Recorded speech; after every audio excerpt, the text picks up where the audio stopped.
One time in London, like all my slides were like being shown before I started talking. It was my first big WordCamp, so now I'm used to it.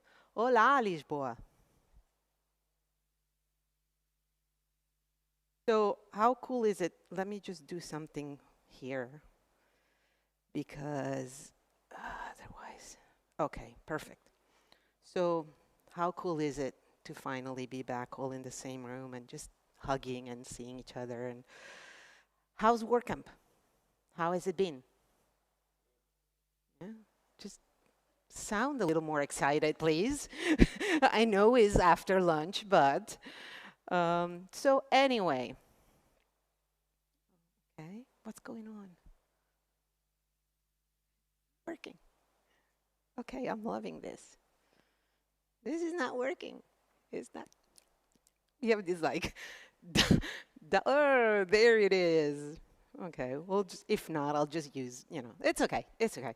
So anyway, before I get into this, I want to express my gratitude to the Portuguese community, whom I really adore, to the organizers for having me, to you for being here, and to Yoast for their support. Okay, see, I shouldn't have touched anything. Anyway, okay, we can do this. So with the goal of increasing diversity, the Yoast Diversity Fund supports less represented speakers at tech events. They have helped me be here today, but they also have helped me be at many other WordCamps and events in the past. So for those who don't know me, meu nome é Rafaela Isidori, and that's almost where the Portuguese ends. Among other things, I'm a multidisciplinary designer, and I've been working for over 35 years. Yes, I'm that old. But today, I'm not here to tell you about me. Today, I'm here as the founder and the president of Design Culture Collective, which is a nonprofit association dedicated to promoting the culture and the value of the practice of design. It's a mouthful, I know. Indeed, that's what I'm going to talk to you about. But before we start, I want to get some stats. And since we're being watched by people at home, instead of raising hands, I want you to clap them so they can hear it. So whenever you feel that you belong to what I'm talking about, just please clap your hands loudly so they can hear it, okay? So how many of you here describe yourselves as designers? Not a lot. Good. Okay. So how many young designers? Gen Zs. Okay, one. How many millennials? Okay. How many of my generation? And is any designer here born before 1964? Okay. Actually, in Turin, there were two. So know that even though they may not be here and may also not be around, because they have an age at this point, there have been huge ones. And they have shaped practices and visions. So, obrigada. It's important, especially for young designers, to be aware that the practice of design has existed even before digital, and that it transcends disciplines and it transcends generations. The practice of design is in constant evolution because the context in which the practice is applied are constantly expanding and evolving. But what is design exactly? We know it's one of those terms that many use lightly, often without a clear understanding of its meaning. And I have even observed in many colleagues a siloed approach, where each designer thinks that design is what they do, and the rest, there's a rest. So for Saul Bass, who was a graphic designer, design is thinking that becomes visual. And we know that good design is invisible. And Irene Au, who is an experienced designer, explains it well, describing it as a refrigerator. When it works, no one notices. When it doesn't, you can tell. For John Maeda, who is a designer in the more modern sense of the term and whose work lives at the intersection of design and technology, design is a solution to a problem. For Charles and Ray Ames, who were primarily industrial designers, design is a plan to arrange elements so they best serve a specific purpose. Massimo and Lella Vignelli introduced the key concept that design, by creating standards, creates languages. But to me, it's Hans Hofmann, an artist and teacher of the last century, who perfectly captures the true role of design, defining it as the intermediary between information and understanding. And I also like the vision of Rebecca Rubens, for whom design is inventing with intention, where if you remove the inventive part, you get an engineer, and if you remove the intention, you get an artist. Interestingly, the definition of design in the English Wikipedia differs from the Italian one, which is the one I'm bringing here. Design is the practice of ideating physical, digital, or conceptual objects through the drafting of a plan, hence through a process. And this is the key information. Design is the process of drafting such plans, not the final outcome. It's the journey. It's the path that goes from the emptiness of the before to the post-production outcome, going through all the necessary intermediate stages. A path that actually looks more like this, but that's for another talk. However, Wikipedia continues with that combines functionality and aesthetics. And there it is, the aesthetics, the irky and frankly annoying, general and obviously wrong perception of what design is.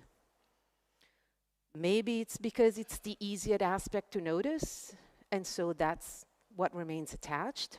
Or maybe it's what we're taught, maybe even to tone it down a bit. We'll touch upon this later. For now, let's go back to the initial point. To design means to plan. The designer is the person who plans the form, shape, or structure of something before it's made. In other words, anyone who creates tangible or intangible objects, products, processes, laws, games, graphics, visual services, experiences can be referred to as a designer.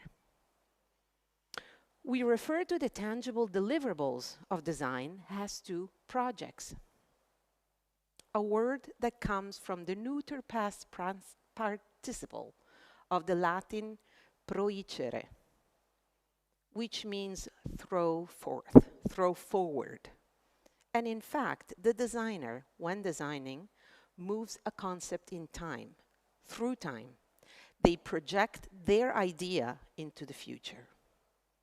With this in mind, let's go back to the core concept of design. And once again, clap your hands. I imagine that most of you designers in the room work in digital design. Okay. Graphic design. Communication design. Content design. Service design. How about brand design? How many experienced designers? Product? I don't expect many fashion designers here, but nor industrial designers or textile. Type designers? Lighting design? Sound design? Ooh, boat designers. Interior designers. Garden designers. accessories designers. I bet a few are learning to become prompt designers. Just one? Okay. You should. He's here. And I'm not even talking about architects or chefs. Anyone here practicing a design I did not mention, because the list is far from complete. And while we may or may not call them designers, all those writing business or financial proposals, creating learning experiences, structuring digital architectures, writing plugins, compiling research projects, planning events, all of that is design. So as you can see, aesthetics have little to do with these activities, or better, aesthetics, the form, is a default outcome of the process, not the intention nor the goal. And yet, to many, design is still considered as decoration, or at best, as a visual-related activity. So we're still stuck in a space-time in which the general perception is that design is something with an aesthetic form. And this perception is held not only by final users or outsiders to the field, who, not understanding design, can end up being manipulated through design, but also by thousands of businesses, for which design, in spite of the whole design thinking trend, remains a superfluous, decorative endeavor. Even though there are companies that for decades now have had design as the core of their business and of their success. Most people make the mistake of thinking that design is what it looks like. People think it's this veneer, that designers are handed this box and told, make it look good. That's not what we think design is. It's not just what it looks and feels like. Design is how it works. So, show hands if you know whose quote is this. Okay, no one? Woo! This is Steve Jobs in an interview given to New York Magazine in November 2003. That's 20 years ago. So Apple has been a design-centered enterprise since the beginning, as in Jobs' vision. Again, in 2022, Apple has remained, the top ranking as the world's most valuable brand. And to date, continues to be the brand with the highest value ever recorded. And yet, not even the clear and continued in time success of Apple and other design-driven companies like Google or Airbnb or Calm have managed to transfer Jobs' vision of what design is, not to the public at large, nor to the decision makers. Then I guess it's up to us.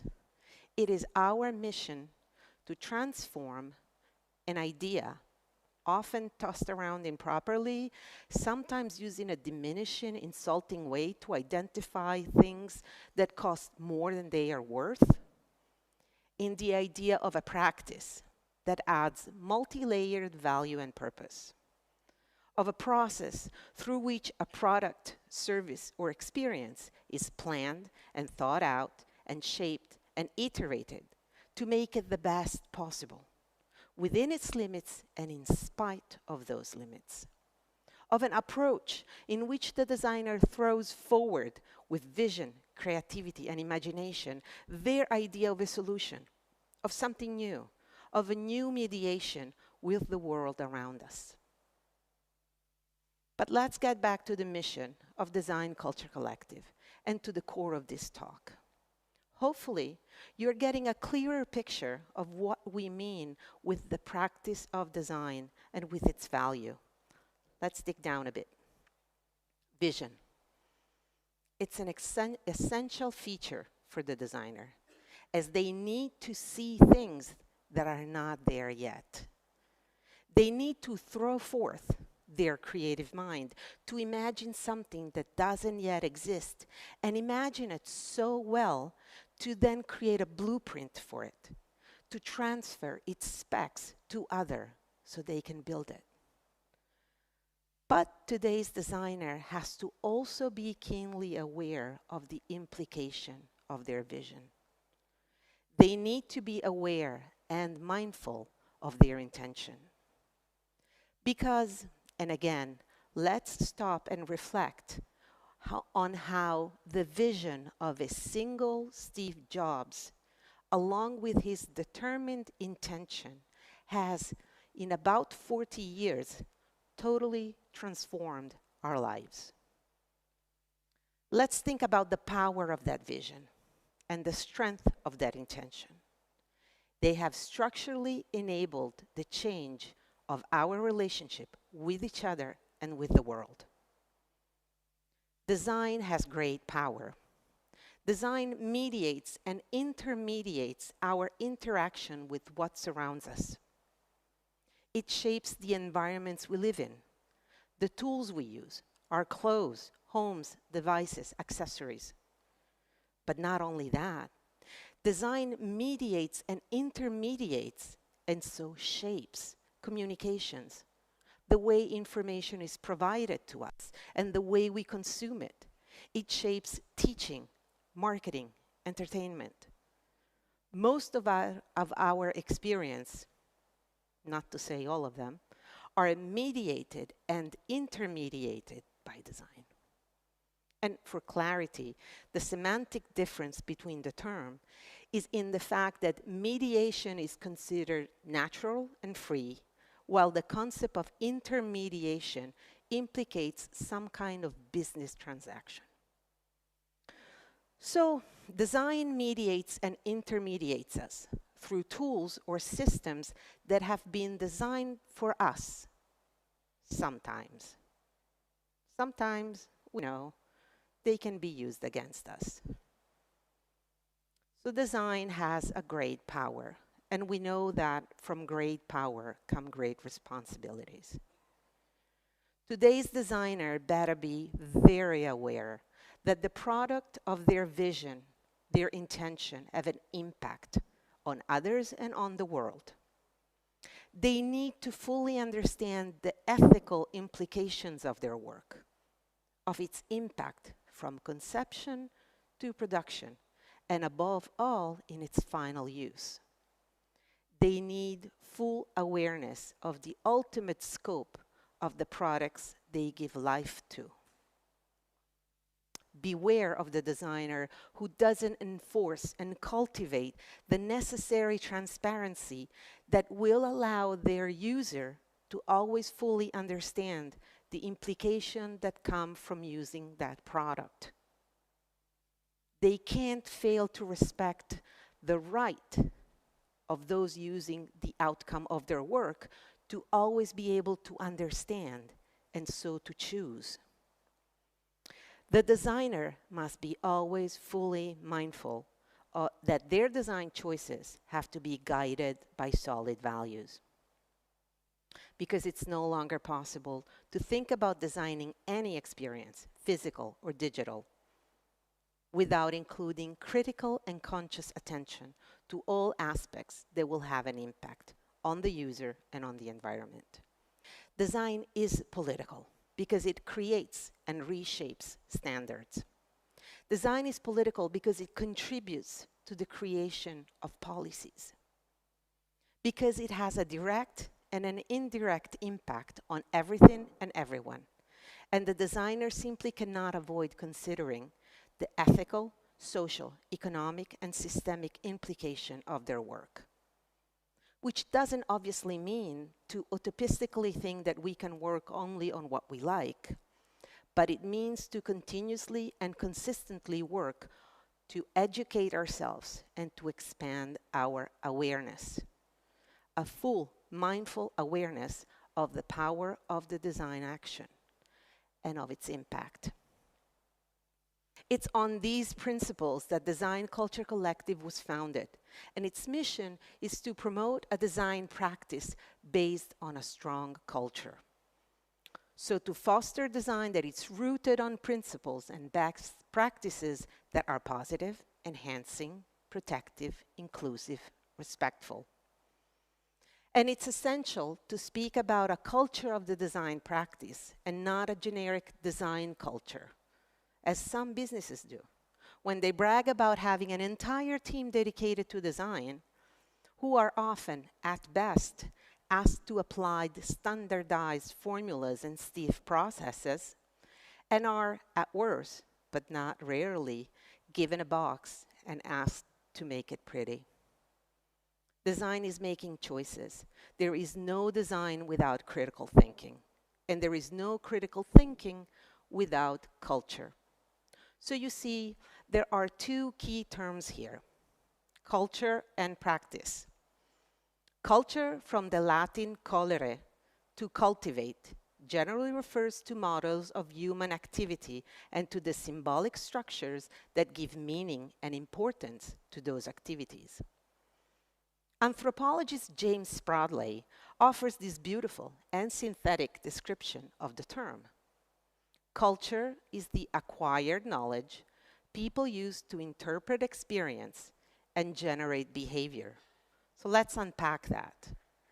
The acquired knowledge, so that you learn and keep learning, hence, that is in continuous evolution. That people use to interpret an experience, so to understand it, digest it, make meaning of it. Therefore, this competence, acquired, metabolized, transformed into meaning, becomes the engine that powers our actions.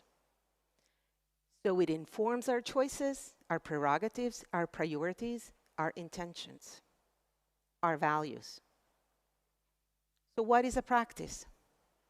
According to the Oxford Dictionary, the carrying out or exercise of a profession, especially that of a doctor or a lawyer or a designer, seems pretty logical, but also the customary, habitual, or expected procedure or way of doing something. So here we touch upon the way something is carried out, how is applied and conducted in the practice of design. These habits or customs are all the theories, rules, norms, good practices, attitudes, values, etc. that are shaped by our culture. The acquired knowledge that is first metabolized and then transformed into meaning, and then in the mindful intention that powers our actions, informs our choices, shapes our prerogatives, and defines our priorities as designers. Culture roots our values. It informs and supports our critical choices, and therefore shapes our practice and outputs. And yet, culture is generally undervalued when discussing design, overshadowed by technical abilities or horror, by the blind application of predefined formulas, which are often oblivious, often intentionally, of the greater good. For all these reasons, DCC aims at promoting and enhancing a cultural approach to the practice of design by creating and promoting knowledge and awareness, by disseminating amongst those who design, but also amongst those who decide about the value of the design practice and about the power of design. We believe it necessary to cultivate and promote a culture that can inform and guide designers, that stimulates critical thinking in those who practice design or study to become a designer or teach design, in all those that feel design is at the core of their professional and personal life. But we also hope that a strong culture and the recognition of this value will inform and guide those who commission, buy, approve, use, and receive design. Design has great power, and with great power comes great responsibility.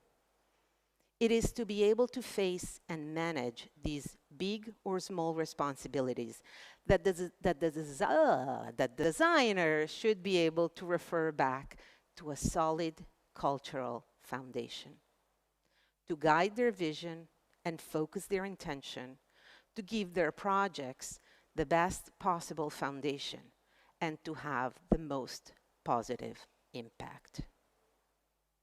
And so you see, it all circles back. Thank you. Thank you, Rafaela.